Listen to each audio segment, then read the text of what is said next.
Hey guys, today I have my friend Ryan again, if you remember him from our earlier episode. And I'm also excited to have Amy on. Amy, you want to introduce yourself? Sure.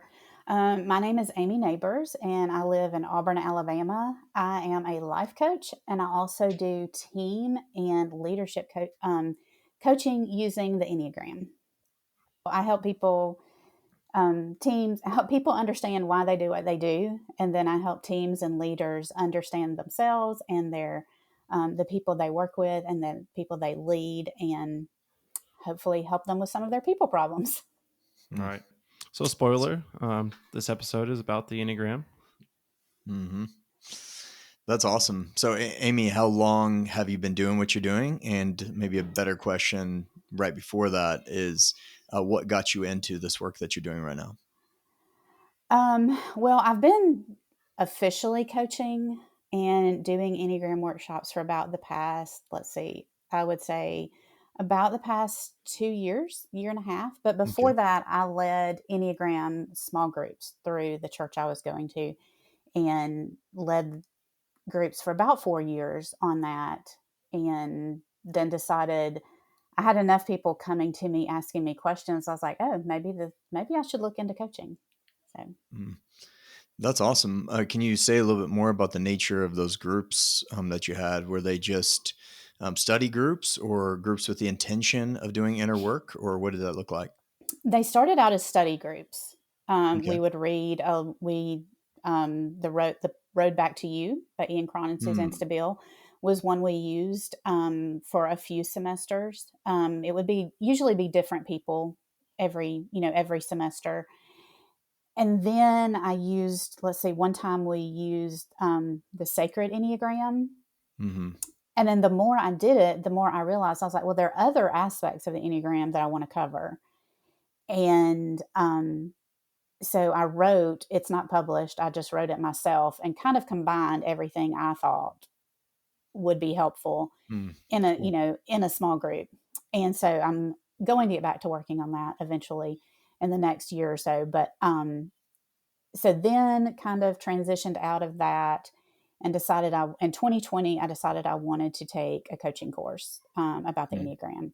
So I did that, and I did that in the fall of 2020, and then spent 2021 just trying to figure out what how do I start, where do I Mhm. start, what do I do.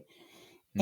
And finally I did a workshop for a student ministry here in the fall of 2021, and then 2022 I decided to like formally make it a business, created my LLC, and now I'm just um, trying to get the word out, doing lots of networking through with local businesses here, and Mm. um, just trying to get it off the ground and up and going so it can become my full time job. Mm, right. It's kind of morphed into like I do the workshops with teams and groups, but I also do more life coaching with using the Enneagram as the basis. Mm. That's awesome. Gotcha. So, and a lot of people are familiar with the Enneagram by now, but there's still a lot of people that are not. So, you want to talk a little bit about what it is and how you can use it? Yeah, it's a personality tool, I guess you could say. Some Enneagram teachers don't like calling it a tool, but it's a personality system, basically. But unlike the others, like Myers Briggs and the DISC and the four colors and all the different ones, the Enneagram looks at why you do what you do. Like, what are those underlying motivations that you may not even be aware of? And so it looks at your core fears and your core longings and core desires and core weaknesses, because all of those, and I think especially that core fear, it impacts everything you do. It impacts your interactions, your reactions, your actions, your communication, your how you perceive communication. That to me is the thing I kind of focus on in the beginning is let's look at that and let's name that, because once you name it, you can start to, I don't want to say overcome it, but overcome it Hmm. basically. Hmm. That's really well said. Thanks for that overview Sure. there. I'd be curious, just as a follow up question.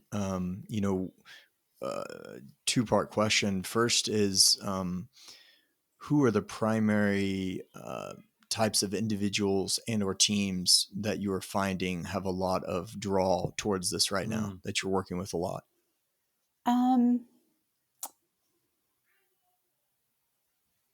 Really, it's teams that want to increase their emotional intelligence and self-awareness, Okay. to kind of, those soft skills Mm-hmm. Mm. that you need to succeed in business and organizations, leadership. Individuals, I think it's people mostly who they're realizing that something's not working, Mm. and maybe they're tired, burned out, frustrated. They stay frustrated with things, and they want that growth. Um, and I try to tell them, once you understand why you do what you do, that's once you can become aware of that and be mindful of it as you go through your day and your interactions and all that stuff, then you really see true transformation. Mm. That's really good. Have you experienced with the individuals who are more keen to actually pay attention to some of the inner workings and why they do what they do, what is motivating them, and for those who are able to get a little bit more clarity around that, do you find that people are generally willing to face, that core fear or those several core fears, or do you find that people tend to put up some resistance to not actually wanting to look at it, or what is your experience with that? Um, it's funny. My friend Brandy and I were talking about this the other day when we were doing the small group. When we're doing the small groups, people want to understand themselves. They want Mm-hmm. to know more about themselves. And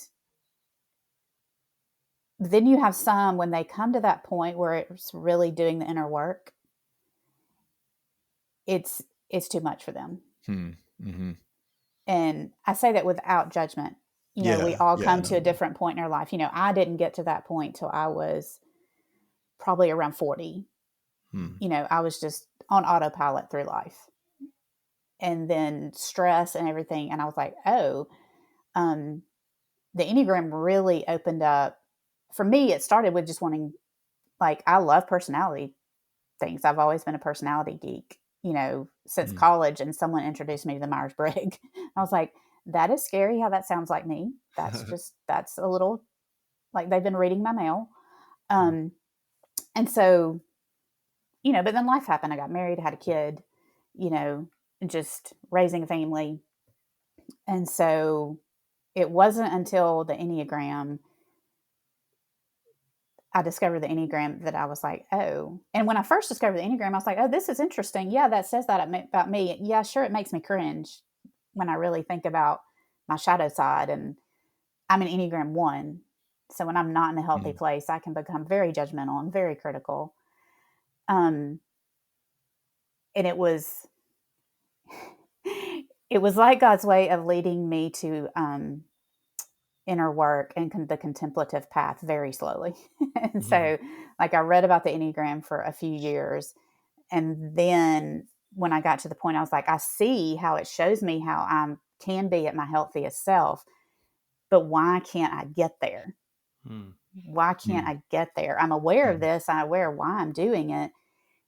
But the harder I try, the more I fall into my shadow side. And that's when contemplative practices, it was like he was just waiting for me to ask that question. He was like, here, I'm going to show you some things. And so um, started learning about contemplative practices and started incorporating some of those. And that's where I saw the true transformation, and not that I'm completely up here and at that level. We all go through our average or healthy or unhealthy ladder about with our Enneagram type within, we can do it within, 5 minutes sometimes. And so, um, but it really led me to the contemplative practices that have really just brought more peace, just brought more inner peace. And not that every day is completely peaceful with, and me being able to be present and have that inner peace. But for the most part, that's what it eventually brought me, and I'm so thankful. Mm. Yeah, that's great. I want to get back to the contemplative practices, but I was just curious, do you find that certain Enneagram number types gravitate towards the Enneagram and then some are like, or personality tests in general, and then some not as much? Oh, that's a good question. I'm sure others who have been doing this longer than I have see that. I can see where some types have to really hit rock bottom Hmm. before they really like, okay, hey, maybe this is what I need to look at and wake up to. Right, right. Um, One thing I love about the Enneagram in general compared to some of the other personality tests is it's more dynamic, in that, like you already referenced, when you're healthy, you gravitate towards more this other personality type, and when you're unhealthy, a different personality type. And then also, I think that good Enneagram teachers say that it's not just about being your personality type, but about learning other types and incorporating the positive things about them, to help you grow so that you can be more integrated, more whole, and also to help you understand some other personality types that may trigger you, and Yes, do that inner work and figuring out why they trigger you, and then likewise understanding their positive sides and being able to appreciate them more. exactly. Yeah. And there's, the Enneagram gives us paths. And so, the basic paths, your growth and your stress and your growth numbers. But what a lot of the basic Enneagram books don't tell you is you can go to the high side and low side of both those paths. Mm-hmm. So um, I know for me, when I first learned that I was an Enneagram 1, and I started learning, I have a 7 path and a path to 7 and a path to 4. And when I was learning about that, 4 is my stress path. And I could not understand because I was like, but they're unique and they're creative. And like, I have some of those Thank you. As aspects. a four.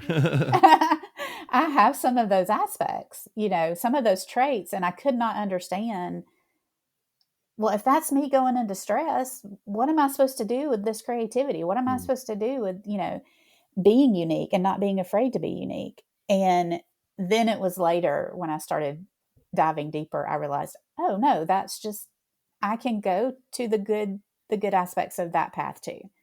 And so, and then there's so many other paths when you go deeper mm, that really incorporates so much, you can be a little bit of several different numbers, mhm, several different types. There's aspects I have of five. Five's not on my path, but I have traits of a five, and a nine, and so you're more than just one number. mm. But you have a main dominant number, but you're more than just one number. Right. Yeah, that was a good explanation there. Yeah, would like to, like Kendall said, get back to your explanation on the your contemplative path and how that's developed for you. So, could you just help us to have some insight into what were some of the practices that you really benefited from, and where has that brought you to today? For me, it started with centering prayer, Mm. and Could also, you? I'm go ahead. sorry, I didn't mean to cut you off. No, you're Just good. for some of our listeners who may not be familiar with centering prayer, could you just give us a little glimpse into what that means? Yeah, so centering prayer is a meditative prayer, basically, and as you're meditating and sitting in that prayerful posture, you're trying to let go of your thoughts.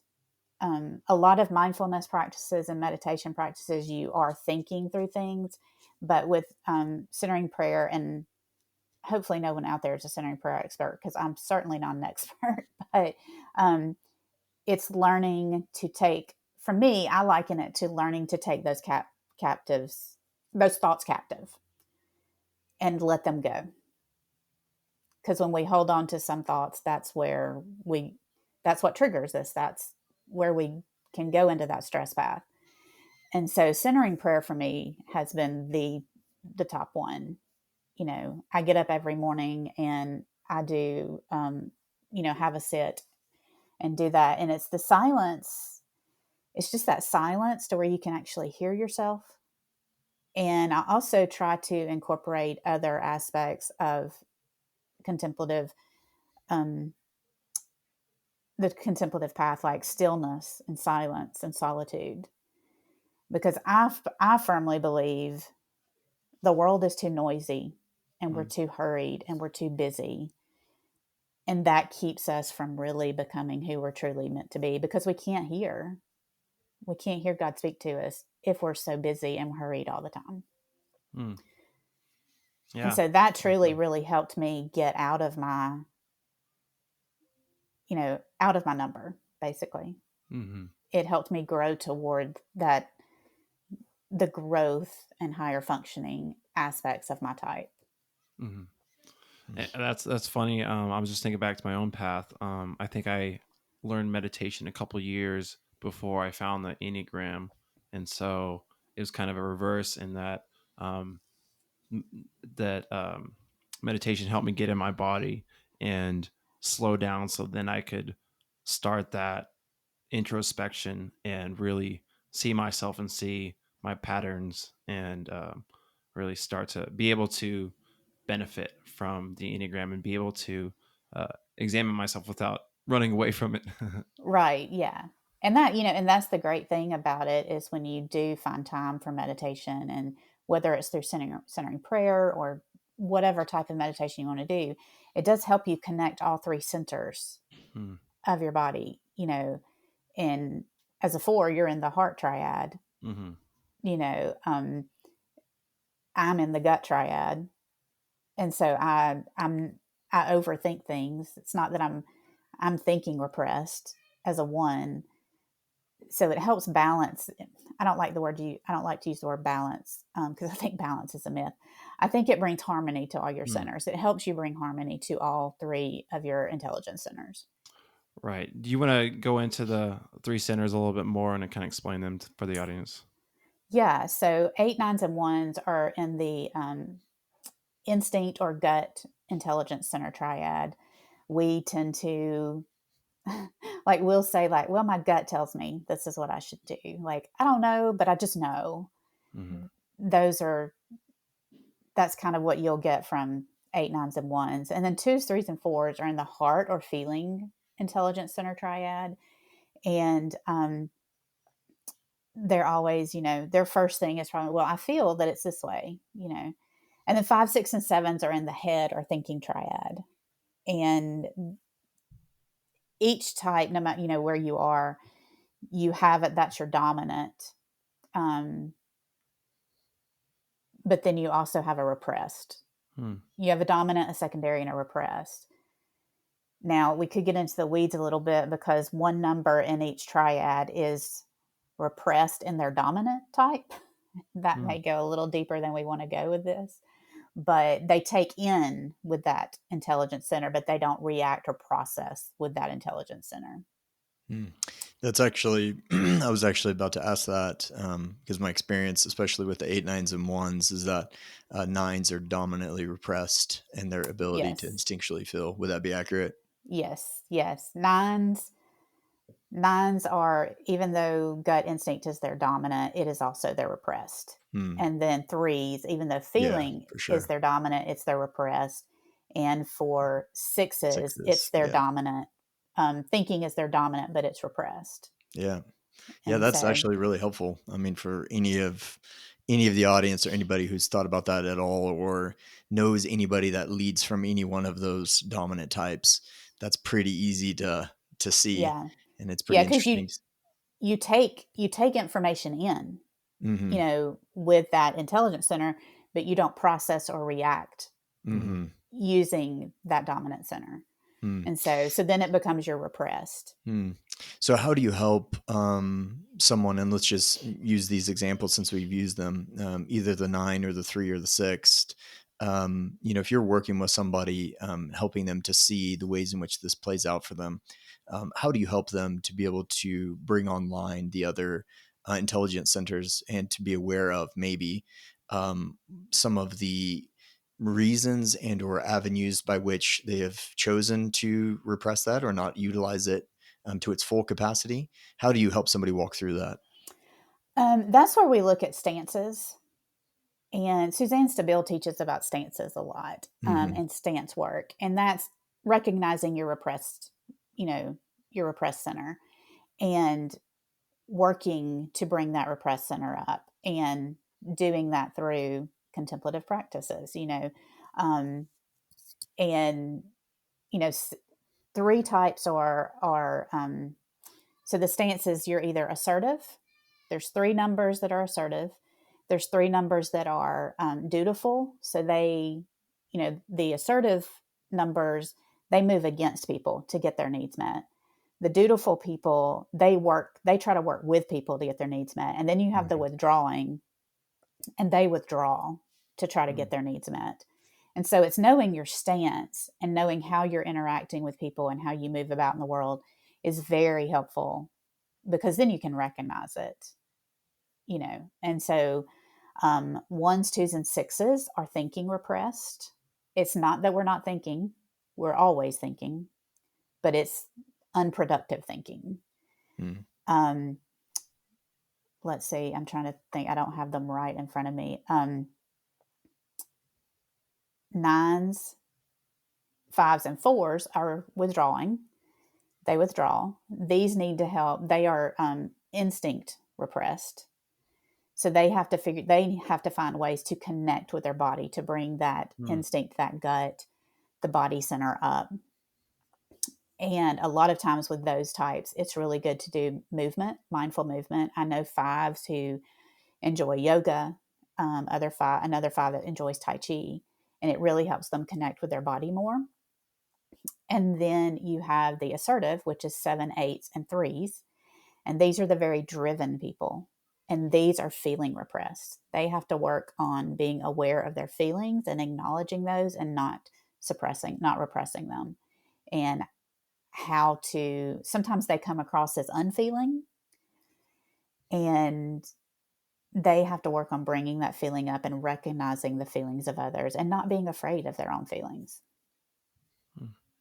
Right. And do you want to talk about the three dominant negative emotions associated with the three different centers?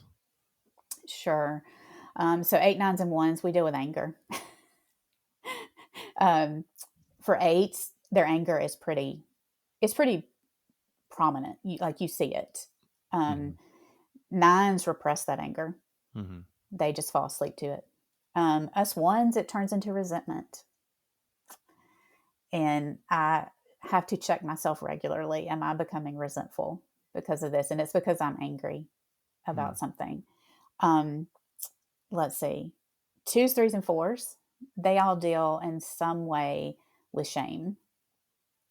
And then fours, fives, and six, they all deal in some way with fear and anxiety. Sorry, you mean five, six, and seven? Five, six, and seven. Sorry, Mm-hmm. five, six, and sevens. They deal with fear in different ways. It comes across. It looks different in every type. Mm-hmm. That whether it's fear, shame, or anger, it looks different for every type. Right. Right. I'm curious. You said you're a four. What are you, Ryan? I lead dominantly from five. Okay, I have Yep. lots of fives and fours in my life. So That's great. yeah. I'm sure we're very helpful for you. Or not. Either way, I don't know. No, they're some of my favorite people. That's great. That's great. Well, that was all a really helpful explanation in each of those different aspects. I think uh, a question that I would have for you, since you have been walking through this both for yourself and also with others for quite a number of years now, for some of us, and I know probably some of our listeners maybe have just come to this within the last couple years or even just this year, would like to just get a feel from you on how does your inner work, your awareness of the dynamics that are at play within you, how has that shifted as you've worked with it over the years to where you are now? I can feel and I know that you're a lot less stuck within particular kind of ways of thinking or ways of being. So how have you experienced that, if you want to use the word expansion, or maybe a little bit more fluidity or less rigidity? What does that feel like for you now? What does inner work look like for you now after having done a lot of years of work? Um, it's most of the time, I'll say most of the time, because none of us are perfect, but most of the time, I think it gives me a greater compassion for others. And I Mm, can think, instead of getting frustrated about something, it usually makes me stop and go, why are they doing that? Mm. mm, I may not know their type, but I know there's an underlying why mm, as to why they're doing whatever they're doing. So it has helped in that respect, in a lot of ways. Sure, there's always relationships, everything you still need to work on, that will be a continual work in progress. But and I think the biggest thing that has helped me is it has helped me give myself more compassion. Mm. mm, It has really helped me give myself more compassion. As an Enneagram 1, we all have an inner critic. Mm. As an Enneagram 1, I have a really, really loud inner critic that has told me my whole life that I'm not good or I'm not good enough. mm, And naming that and acknowledging that when that inner critic comes up and acknowledging it with compassion has made the biggest difference mm. in my life, hands down. And I think that in turn, most of the time, there are still situations where that resentment and frustration gets, isn't quite where it needs to be. But that helps me be more compassionate to others and at least try to understand them. It's helped me get out of that um, dualistic mindset of, well, that's good and this is bad. We ones can tend to be black and white thinkers. Mm. And so it's helped me get to the point where I see a lot more gray. Mm. And so I That's think real. that would be the biggest, is just having more compassion for myself.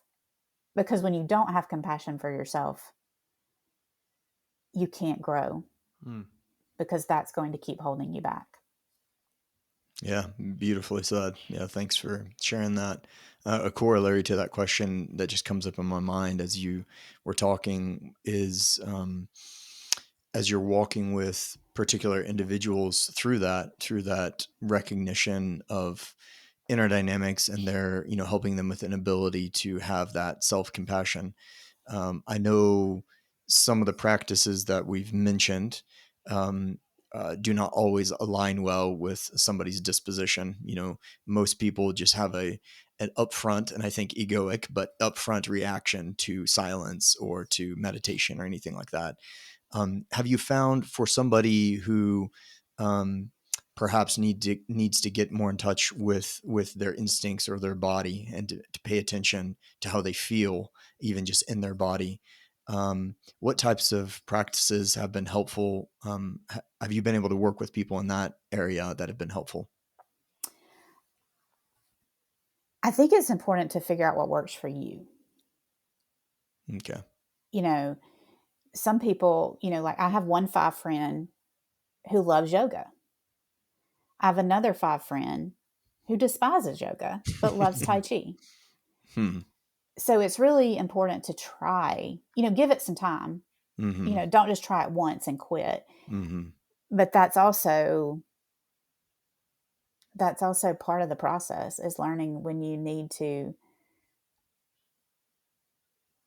instead of going with, well, I just don't want to do this, that back part of your brain, the reptilian part of your brain doesn't want to work. It just wants to be on autopilot. Mhm. So you really have to engage your prefrontal, part of your brain that is the higher thinking. and do the hard work. Mm. It's not, and not that, some people may not like centering prayer, but they may enjoy Lectio Divina, or they may get more out of the prayer of examine at night, or just, examining their day at the end of the day. And it doesn't even have to be religious, in any way. It's just being mindful and taking that time. And I'm kind of part of my coaching, and that my coach that I work with has helped me pull out, is I'm a bit of a rebel. Like, knowing me, you wouldn't think that, but I think people need to slow down Hmm. and take time. Um, Now, some people, I think the world is spinning so fast, and we're inundated with noise, whether it's from TV or podcast or the radio or, whatever. We have to find time, or we can't know ourselves. We can't know ourselves if we're constantly inundated with noise. And so my coach likes to tell me, you're a rebel. You want people to be countercultural Hmm. and do the hard things. And and that's part of what I coach on. It's like, what do you need to say no to? What in culture is, that makes you think you need to do this or this or this? While those things can all be good, they're not bad, but maybe you need to remove those for at least a season, and slow down and rest and listen, and gain some clarity on some things. Um, but how you do it can be, some people may not like sitting there for centering prayer for 20 minutes. For me, I've had to make centering prayer work for me. I get up in the morning to do my centering prayer. And while centering prayer purists, you're like, well, it needs to be a 20-minute sit. My body, if it gets up in the morning and it meditates for 20 minutes, it's going back to bed. Mm-hmm. 10 minutes is my like sweet spot. And while I would love to sit there for 20 minutes, it just brings me into such a calm state that I just feel like going back to bed. So that's not Mm-hmm. helpful when I need to be getting about my day. And so I think it's finding what works for you, and finding that stillness and that silence and that solitude. That's going to look different for everybody. And, in my coaching, I share with them, I give them the options, I walk, listen to them, what works for them, and then encourage them to try different things. Like, let's try this for a week. Let's try this for a week. What works for you? Hmm. And just finding those ways to incorporate the silence, stillness, and solitude in ways that work for you. Right. I think now we mentioned some movement based like yoga, tai chi, and some silent meditation, stuff like that. I think maybe for some people, maybe more the depression types, some things like journaling, or even just like a good one-on-one deep conversation to kind of um, help them examine what's going on in their thoughts. For me, it's meditation, because my thoughts are Yes. very apparent, and so I need to slow them down. And but some people might need to bring those up some more, in a slower, safe way. Right. Yeah. It might look like journaling. One of the things I try to do most mornings is a journaling practice called morning pages. And it's just writing, again, the person who created this said 3 pages of longhand. Some mornings I can only get in one. And so, but journaling longhand works for a lot of people. It doesn't work for other people, but that's a good practice. And different types need, eights, nines, and ones. We need stillness more, Hmm. because we're in that doing, that gut, that instinct we're used to doing. And then twos, threes, and fours, they need solitude. Hmm. They need to practice solitude, because that shame emotion that is dominant with them is often image based Right. in different ways. And so they need to remove the temptation to be putting forth an image. And then five, six, and sevens, they need silence. And it's not necessarily like most fives I know are completely happy in silence, like with no noise and being by themselves. But oftentimes for the head triad, the thinking triad, it's silence in your in your head, Mm-hmm. which is Mm-hmm. why meditation, especially centering prayer, is helpful for them. So they learn and practice to let go of those thoughts. Mm-hmm. Yeah, I'll say for me, learning about the Enneagram and learning shame was a thing, dominant for me, and just the need to be unique and special and be understood was just so revolutionary. And like you said, finding that solitude and working through that shame, kind of doing, parts work or psychology, like where did the shame come from? And a lot of that in childhood. And so Right. that was big. Yeah. And so also learning about my personality and learning to deal with that shame, because I thought that I was supposed to be like all these other personality types, which is good, but I can be proud and celebrate, like you talked about, the creativity and the uniqueness of my own personality. And so what would you say to others about not just the shadow side, but their gifts and celebrating that as well? Yeah. Each Enneagram type they share a unique gift with the world. You know, on top of their strengths and their strengths and their gifts, they do have this one unique strength. Ones, they show God's goodness. Twos, they show God's kindness. Threes, they show God's productivity. Fours, they show God's creativity and uniqueness. Fives, they show God's wisdom. Sixes, they show God's loyalty. Sevens, they show God's joy. Eights, they show God's strength. And nines, they show God's peace. And so each type has this beautiful gift that they can share with the world. And what I like to lead people through is also looking at their spiritual gifts and their strengths. Like, what are those? And that strength of their type will come through, and however they use their strengths and their gifts. And, maybe someone has the gift of hospitality and they're a two. And that is because they have open hearts and open their homes. But especially the open heart, they are able to share with people that kindness that God's given them to share with the world. And so each type has something like that. We each have a strength, and we all have spiritual gifts. And those, once we understand our Enneagram type and why we're doing what we're doing, and we work to really um, function at that higher level, we do the inner work and the practices that we need to really get to that point where we are living from a place of peace and from our highest functioning self and our Enneagram type. With that peace, that's when our purpose reveals itself, and that's revealed through our strengths and our gifts. And that's where we ultimately can share with the world that beautiful aspect of God's image that our Enneagram type can serve people with. Yeah, that's amazing. I was just curious, in coaching with your clients, do you find it more beneficial to focus and work on the shadow side first or their gifts first? The first thing we do is we look at the core fears. Mm-hmm. So more of that shadow side, because you have to name it. Mm-hmm. You have to name it, because when you name it, it starts losing its power. Mm-hmm. And it's not that who's it? Carl Jung. He talks about the shadow side, and you can't get rid of it. It's there. And so, but naming it and recognizing it and not acknowledging it, um, it starts to lose its power over you. And so that's what we start with first.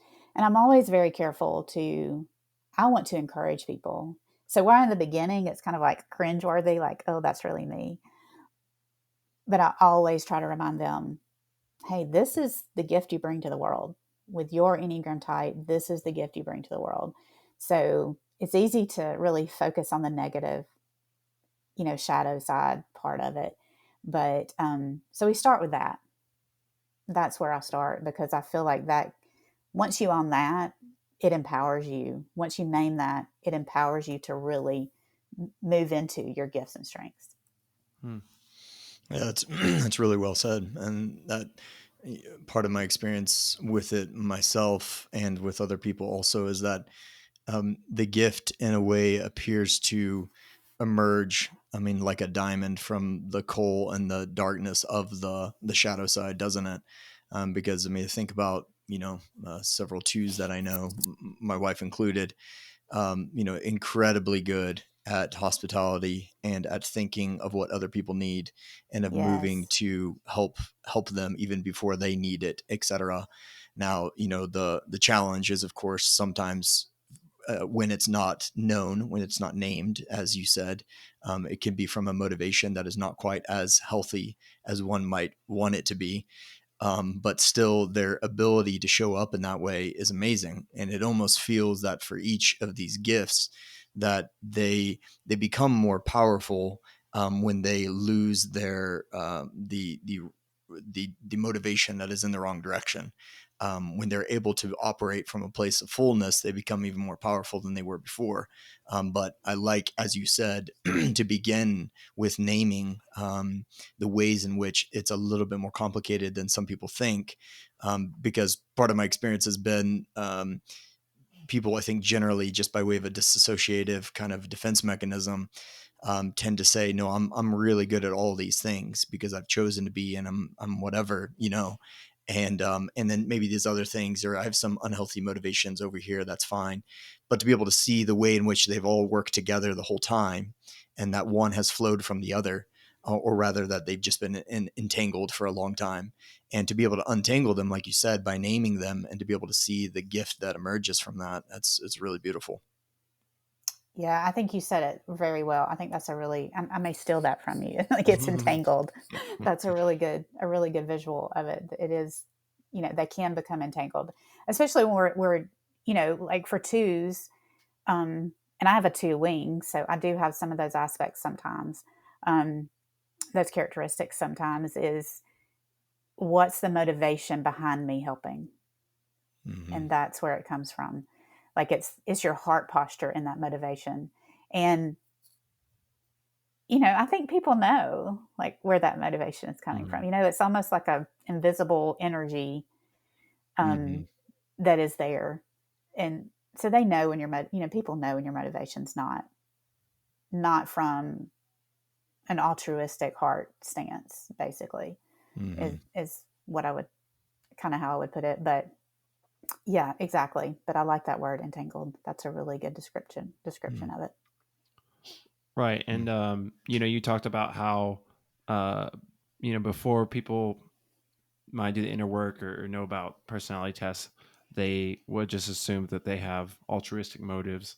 Flip side, some people might just think that, like fours, or my triad be immersed in shame and just think that we're working from the opposite, from, negative. There's not anything good about us. Yeah. Exactly. So Yeah, that's it's true. just recognizing the patterns in both the good and bad, and finding that um, the balance.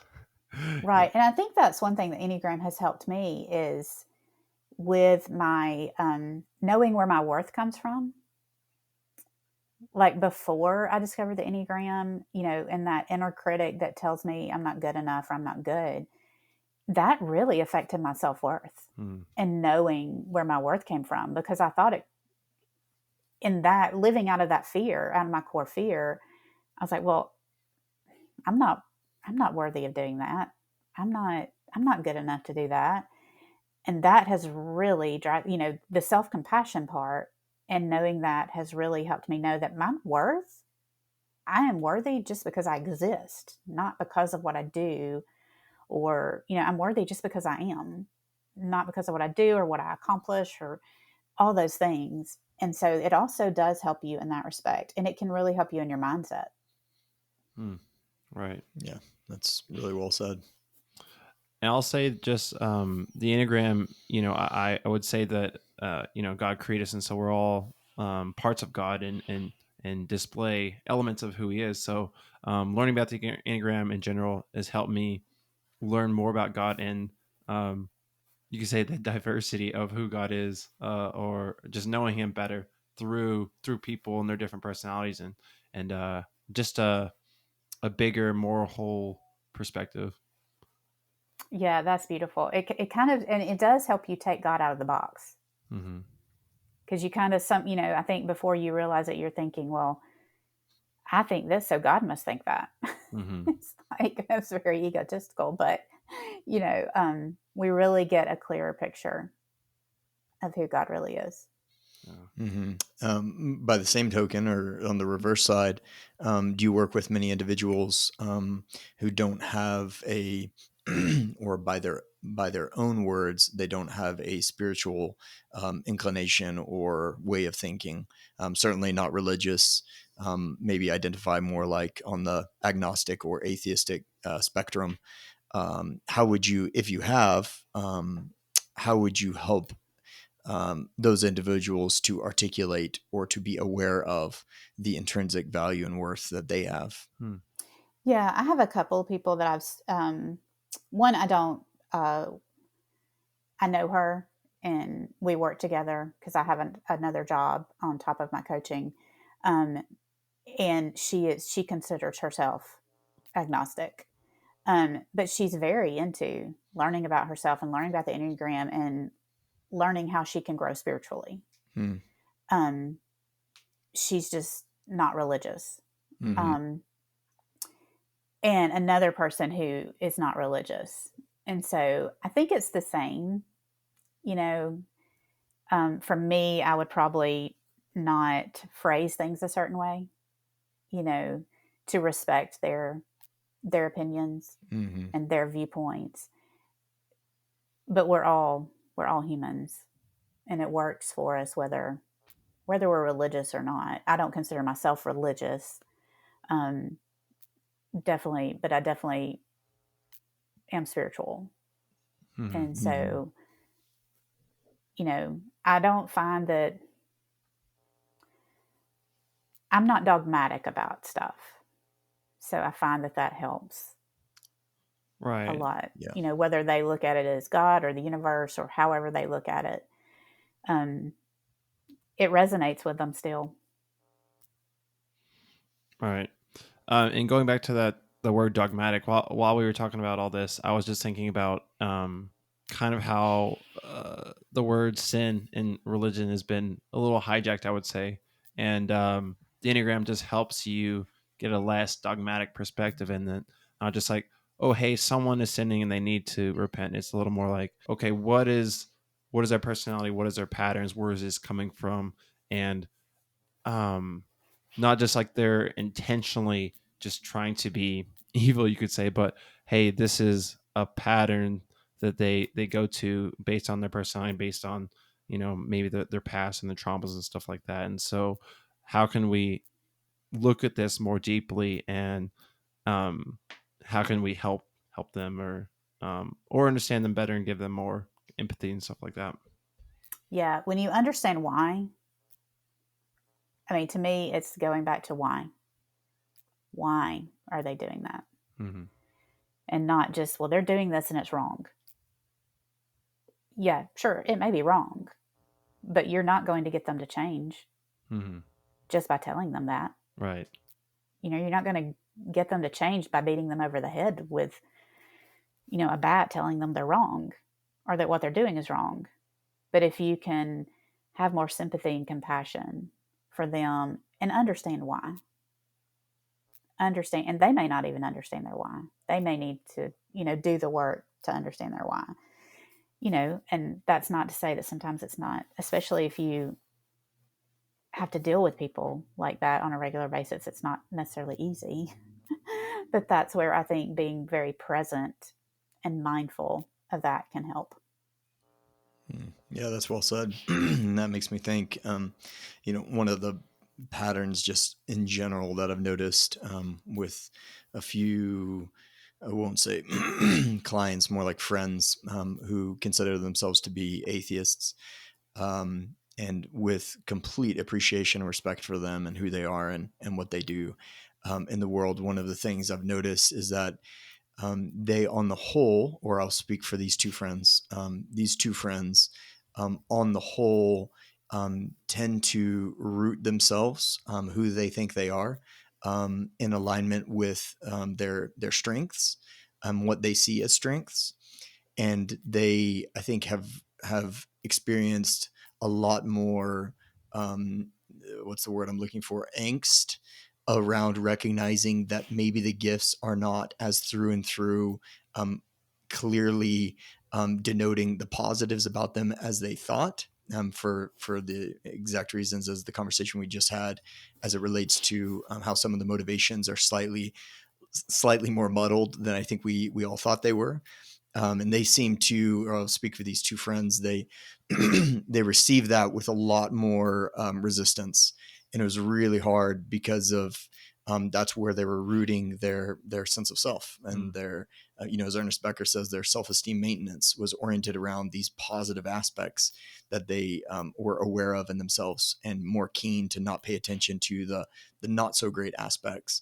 Whereas on the other side, a few Christian friends I've noticed are a little bit more on the side of pretty willing and eager to say that I'm the worst in every way, just because that's what we hear in religious circles in a lot of churches. You're the worst, you're a sinner, et cetera, et cetera. So people are really willing to say that really fast, and a little bit less able to see the ways in which they are deeply worthy and valuable, like you just got done saying. I find both of those ditches to be interesting ditches to be in, and it seems like some people need a little bit more of one thing to help them, to bring them more into harmony, and another person needs a bit of the opposite, which is very Right. interesting. Yeah, exactly. Yeah.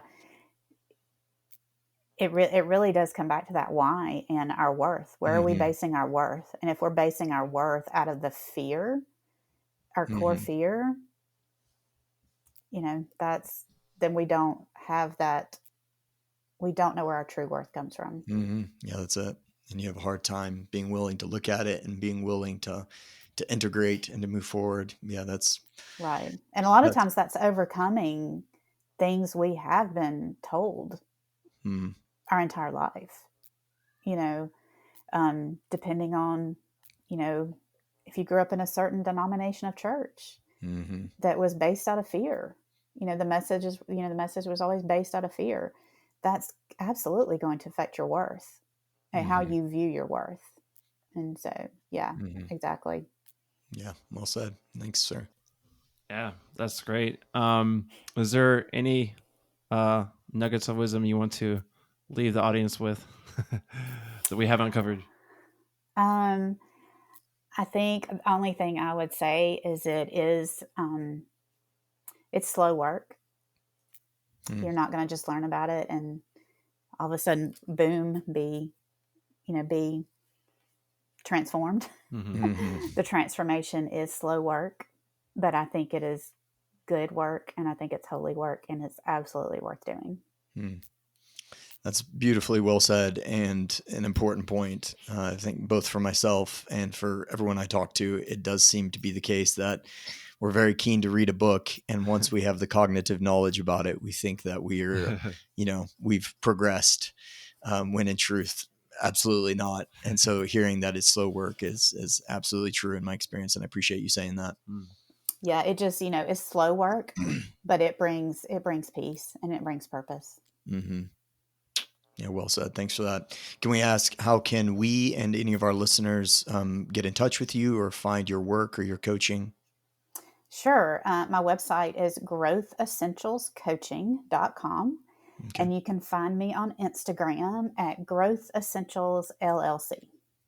Perfect. Great. Make sure I put that in the notes. I want to thank you for coming on. I really appreciate it. You made me learn some new things about the Enneagram I didn't even know about, and just sharing your wisdom. And again, thanks for joining me, Ryan. Always great to talk to you and have you on. Well, I appreciate it so much. Thank y'all so much for having me. This was a lot of fun. Yeah. Great. Thank you, Amy.